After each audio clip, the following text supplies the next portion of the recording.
I'm writing screenplays. So I just find I'm a little bit mercenary at the minute in terms of trying to provide for a family. So I can't justify my writing unless I'm adding to the household in some way. And so screenplays, I find they suit me as a writer, and there is some money to be had. So that is a career move, I suppose, as such, is to opt for those. It's a very different style of writing to novels, but you get a lot more done in, say, 2 hours on a screenplay than you would 2 hours on a novel. Like a novel, you can't write a novel with 2 young kids. I don't see how it's possible. Well, I think I always did know I wanted to be a writer, but I knew that I would probably have to get a job as well, because I kind of knew from a very early age that I wouldn't make a living. I don't know how I knew that. I must have picked that up somewhere.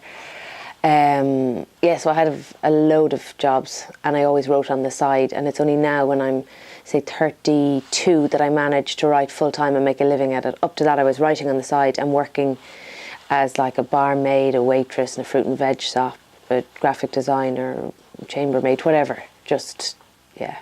So I've always wanted to be one, I guess. I like Colin Dexter, who wrote all the Inspector Morse mysteries. I love detective fiction. I don't write it, but I love it. And I went to meet him.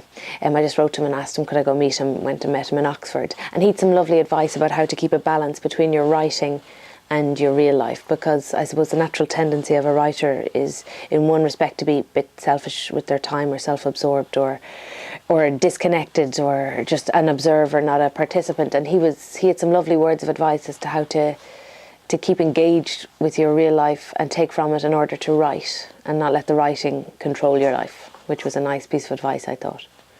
I generally do take inspiration from people I know, but I don't transcribe them directly because they'd kill me. So I take different bits and pieces from different people. Genuinely people I love, actually. I tend to write characters that I like.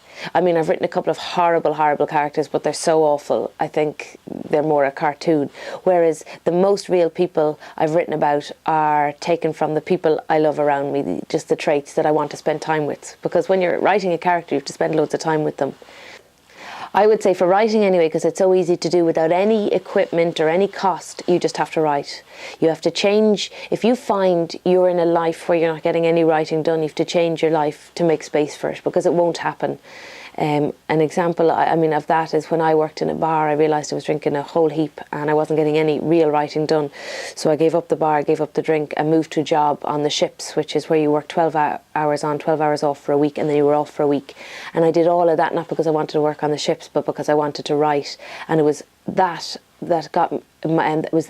move that helped me finish my first novel, which then opened other doors, because people want to know as a writer you can finish things, because so many writers start things, get stuck and abandon them. And so I would say, if you want to write, it's not as complicated as becoming a filmmaker or anything like that. You just need to write, and you need a pen and paper. Whereas my husband is a filmmaker, and I see how much equipment or much storage space or processing power, all that he needs to just, get going.